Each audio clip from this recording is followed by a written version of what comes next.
Bonjour à tous, c'est Victor de Murmure 3D. On se retrouve sur Desync Render aujourd'hui pour voir comment gérer ses caméras, gérer ses scènes pour pouvoir faire des rendus dans un deuxième temps.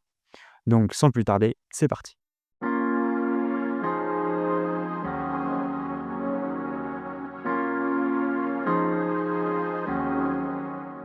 Donc on se retrouve sur Desync Render et le premier point qu'on va voir, c'est en fait comment gérer déjà ses vues de caméra. Donc on va supprimer la vue en blanc qui me sert à rien. Et je vais avoir ma scène 2 et ma scène 3. Donc si vous voulez casser le côté, transition d'une vue et d'une autre, déjà vous pouvez aller dans More et décocher transition d'animation. Donc là maintenant, on va juste passer d'une vue à une autre. Alors moi j'aime bien, je trouve ça, un peu moins brutal. Ça prend un peu plus de temps, mais voilà. C'est juste, là c'est vraiment une question de perception et de comment vous aimez, votre rendu.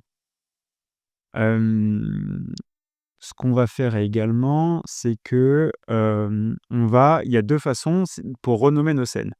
Donc soit un double clic sur le nom, hop, et je renomme ça cuisine, soit je fais clic droit, renommer, et là, je vais nommer ça canapé.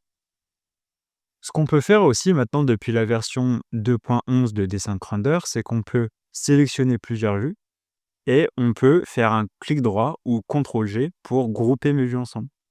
Donc là, par exemple, j'appellerais ça ma vue intérieure. Ou sinon ma vue salon. Si j'avais une salle de bain, si j'avais un rendu de chambre et tout ça à faire, bah, l'avantage c'est que ça nous permet de gérer beaucoup plus facilement, l'entièreté de nos vues. Donc, hem, on va aller sur la vue canapé et on va créer une autre vue.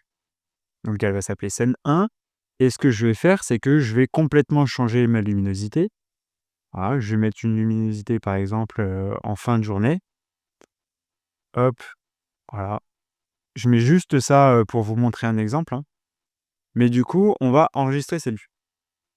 Donc là, si je crée une nouvelle vue et que je modifie ma lumière, hop, on va venir se mettre une lumière comme ça et disons que j'éteins toutes mes lumières, voilà, et que j'actualise cette vue, il est possible de, venir faire copier les paramètres. Donc là, je le fais sur cette vue-là. Je fais copier les paramètres et je vais sur la vue que j'ai créée et je fais coller les paramètres. Donc là, on va retrouver notre éclairage avec les LED allumés et on va retrouver le soleil comme on l'a fait. Donc là, moi, j'ai pas besoin de ces 2 vues-là, donc je les supprime. C'était juste pour vous montrer comment faire. Ensuite, ce qu'on peut faire également, c'est qu'on peut aller sur l'option Edit caméra. Donc l'Edit caméra, lui, ce qu'il va nous permettre de faire quand on clique dessus, c'est qu'il va nous permettre de gérer plusieurs informations. Donc le placement de notre caméra, il va nous permettre de gérer la hauteur, il va nous permettre de pouvoir gérer l'inclinaison dans laquelle on va se mettre. On peut gérer notre exposition directement dans la caméra.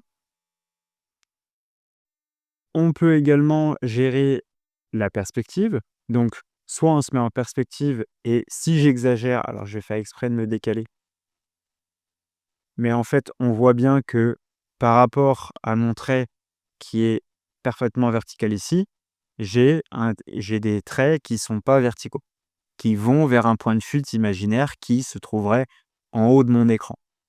Et donc, pour en fait corriger, je reviens là-dessus, pour corriger ce côté perspective, donc là c'est léger mais on le voit quand même, on va passer en two point perspective et du coup, en fait, on va venir modifier directement sa vue.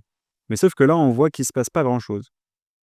Pour ça, on peut aller dans hop, activer, on peut cliquer sur le activer et en fait, là, si on bouge notre caméra, on voit en temps réel l'image qu'on a en petit écran. Si on se met ça en grand et qu'on vient bouger la caméra et ben là, les sauvegardes se feront dans ma caméra. Donc on va passer en point perspective. Hop là, excusez-moi. Alors pour la perspective, on peut aussi le retrouver ici. Perspective et A2.8.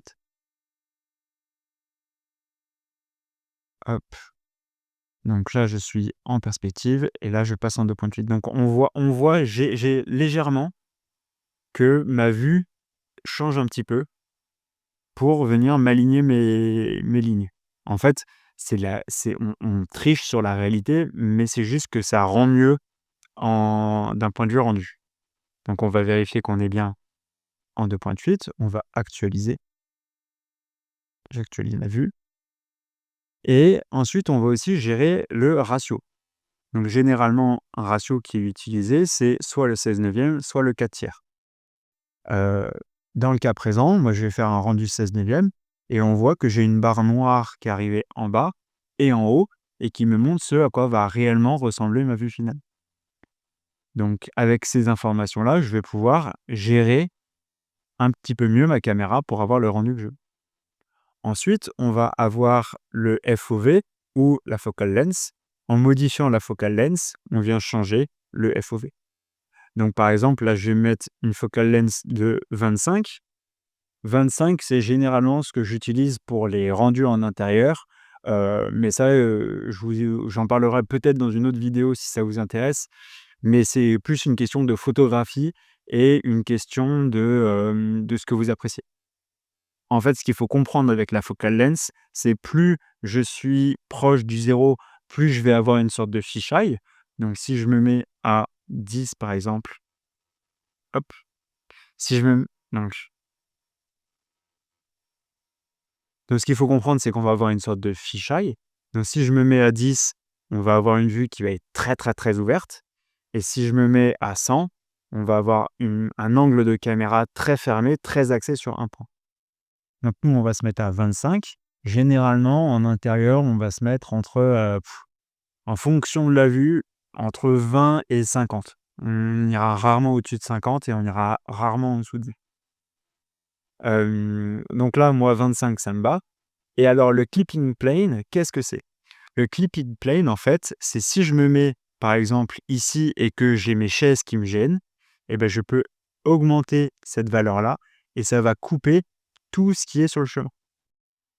Donc, dans le cas présent, par exemple, je viendrais me faire une vue comme ça, mais si je me mets à 0, j'ai ma chaise devant. Donc avec mon clipping plane, je peux venir couper ma chaise.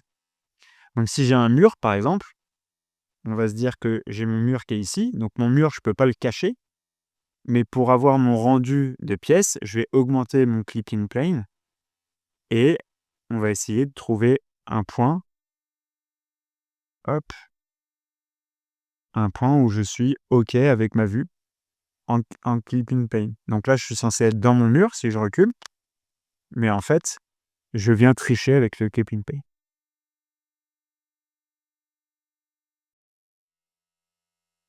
Donc là, celui-là, on le remet à 0. On n'a pas besoin d'un clipping plane pour le cas présent. On peut évidemment cacher des objets. Donc là, par exemple, si je veux pas que ma table apparaisse sur mon rendu, alors juste ma chaise, parce que en fait, j'ai quand même de l'ombre. Si je cache l'entièreté, on voit que j'ai de la lumière qui apparaît, qui est en fait pas réelle parce que j'ai normalement ma table qui vient gêner. Donc je vais actualiser ma vue et puis on va commencer à avoir une vue qui ressemble à peu près à quelque chose. Ce qu'on peut faire également, c'est qu'en fait, si on clique sur la petite caméra en haut à droite, on peut gérer la hauteur. En fait, c'est la hauteur de vue. Donc, par exemple, 1,60, c'est la hauteur du regard d'une personne normale. Donc, si je me mets à 1,60, ça peut me donner un aspect que je veux donner à ma pièce. Donc, par exemple, là, c'est une personne qui est debout et qui regarde ma pièce. Alors moi, je préfère un angle de vue pour cette vue-là, mais un angle de vue de prix un peu par en dessous, parce que ça permet de donner un petit peu de dynamisme à l'image et à pouvoir, en fait, voir un petit peu plus du sujet qui m'intéresse, c'est-à-dire mon canapé avec ma table basse. Ce que je peux faire également, c'est que si je clique sur caméra, donc on retrouve ici, la focal length et le clipping et on a le dernier petit objet qui est le depth of field. Donc ça, en fait, ça va gérer le flou. Donc si par exemple, je mets ça et que je me mets à 10, alors on va venir tricher dans le cas présent. Mais en fait, ça va venir générer du flou derrière l'entièreté de ma scène.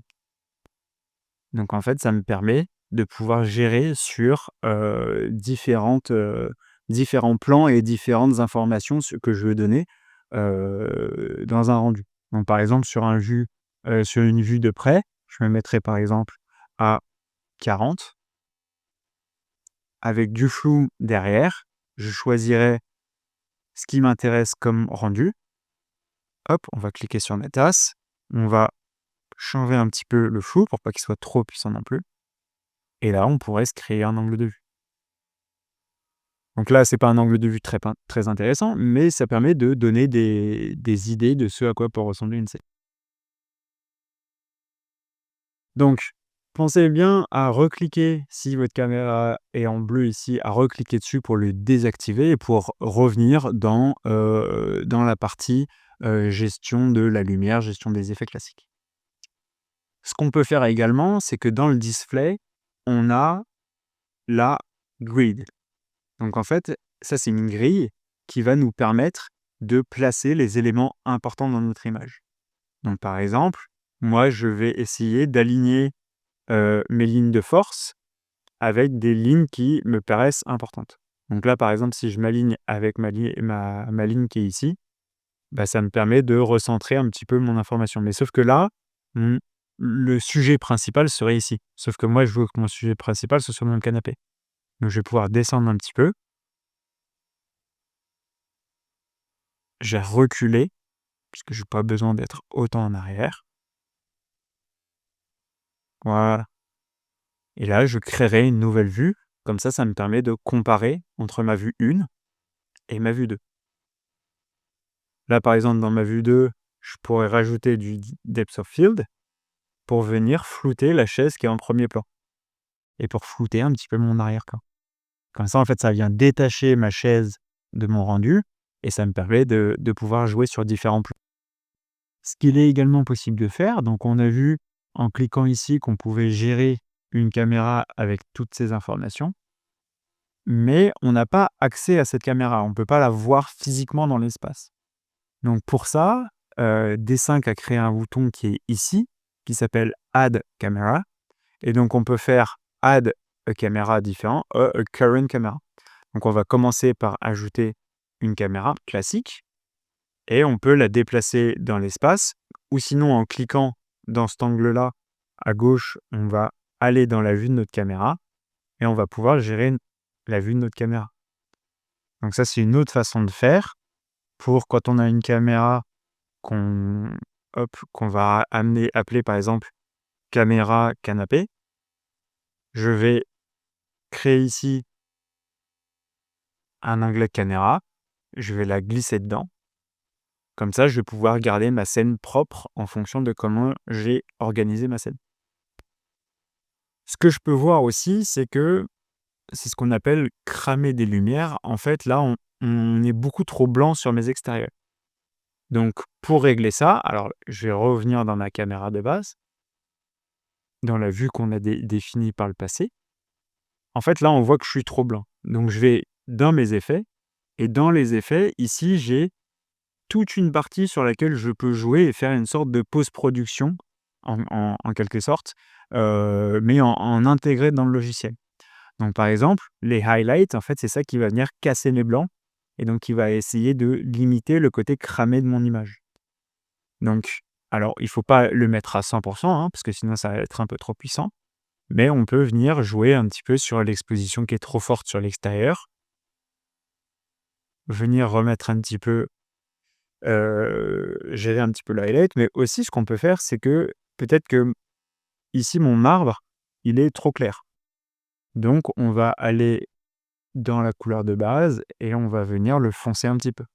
Donc on va venir tricher un petit peu sur le rendu, mais moi ça va me permettre d'avoir un rendu plus juste et qui sera pas trop cramé, visuellement. OK, donc ça me va. On retourne dans ma caméra ici. Voilà, je suis mieux. Je retourne dans mes effets et dans mes effets, donc ici, on va se dire qu'on était à 0,3. OK, ça me va. On va pouvoir gérer le côté ombre ou non.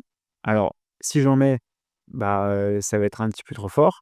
Si j'en mets pas du tout, là, on va avoir une photo qui est plutôt réaliste. Ensuite, on va avoir la même chose avec le contraste. Donc on va pouvoir gérer notre contraste.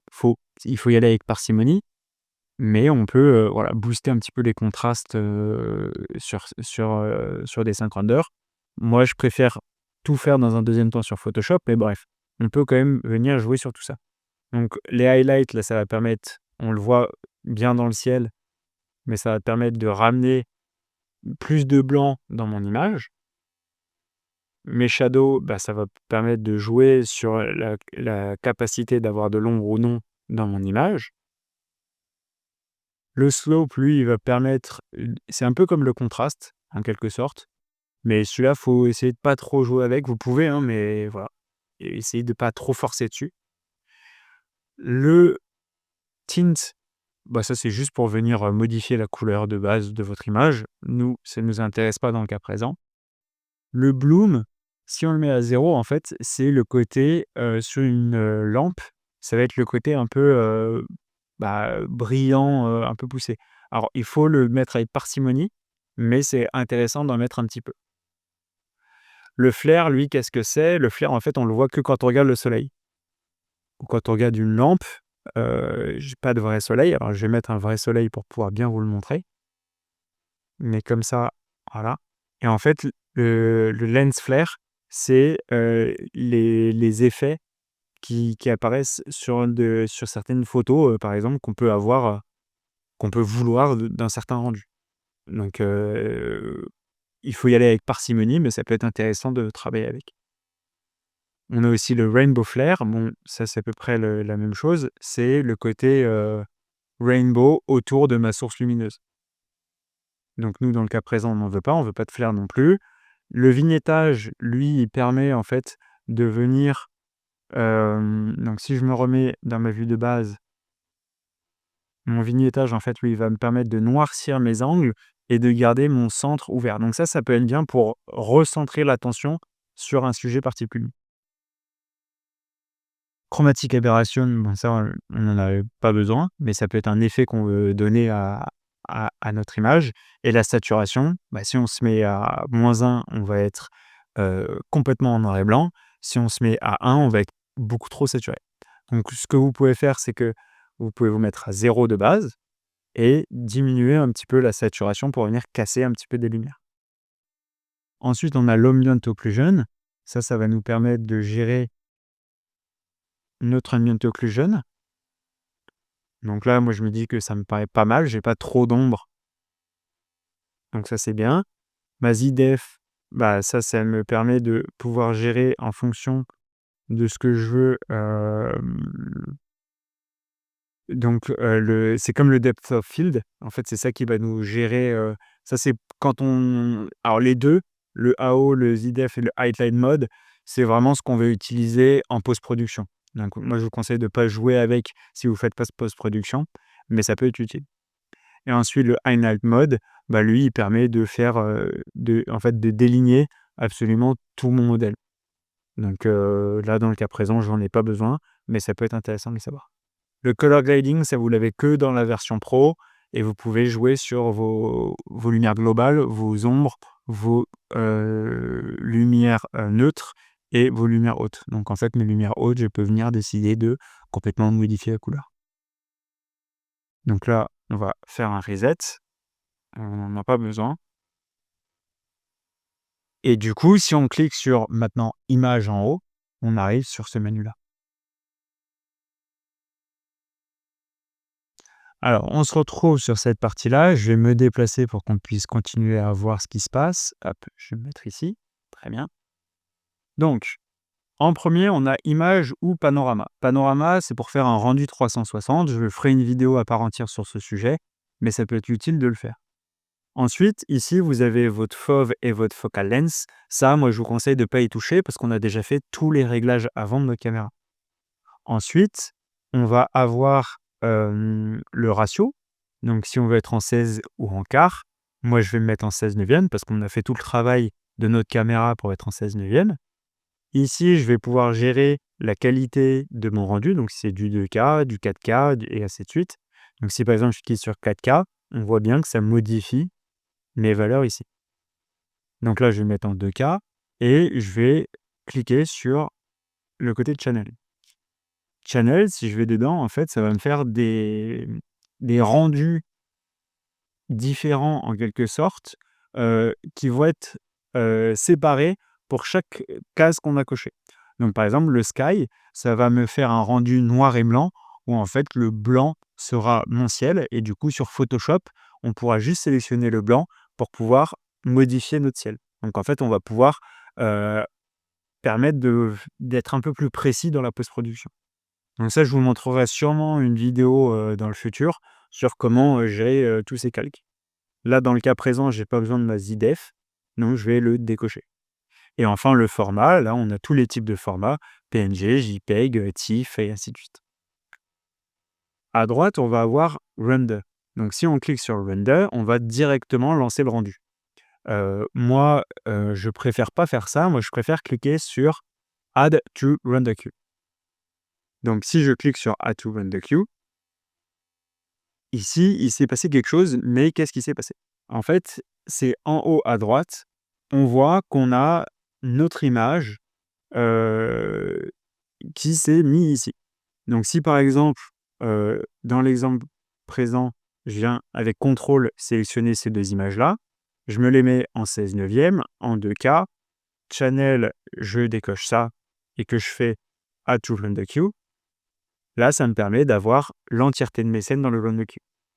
Donc l'avantage, c'est que je peux juste sélectionner les images que je veux, les mettre dans le dossier que je veux, mettre un préfixe si je veux à mon rendu. Là, dans le cas présent, je n'en veux pas.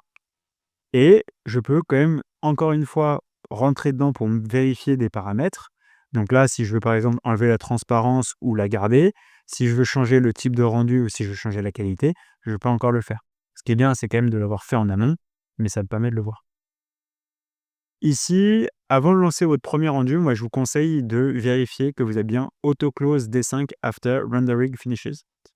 Ça et celui-là aussi, Save and Render. Mais celui-là, il est important parce qu'en fait, quand vous lancez une file de rendu où vous avez plusieurs rendus, où vous avez une animation, où vous avez, peu importe, en fait, ça va fermer D5 à la fin du rendu.